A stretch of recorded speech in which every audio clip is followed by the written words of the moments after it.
All right, number 5.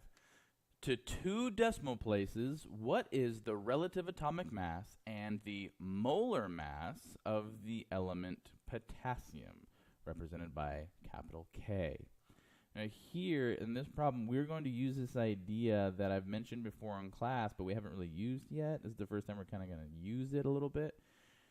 That number at the very bottom of each box on the periodic table is the average atomic mass and the molar mass. They're numerically the same thing, even though the scale on which they're operating is very, very different. Numerically, they're the same. So we're going to use the periodic table again. We're going to go and find K, potassium. And we're going to find its number 19. And it has this number here, 39.10. 39.10. Now, I might have this idea, okay, well, if they're numerically the same, all I have to do is write 39.10 on both of them, and I'm done, right? I can move on to number 6. No, because remember, any quantity that you write, or that exists, not just because you write it, any quantity that exists consists of a number, right, a value, and a unit. Right now, all we have are values. No unit. We need a unit. Now, when we're talking about relative atomic mass, we're referring to the mass of one single atom.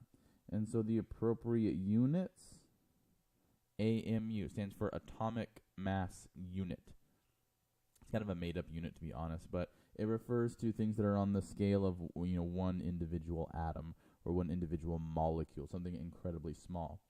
But if we have a mole of something, that's where the root of this word molar comes from. A mole, it's the mass of a mole of whatever element we're talking about. If I have a mole of something, I actually have a large number of those atoms. And so the unit for molar mass is grams per mole. And so what I'm saying here, when I say the molar mass of potassium is 39.10 grams per mole, I'm saying if I have a mole of potassium has a mass of 39.1 grams, whereas 1 atom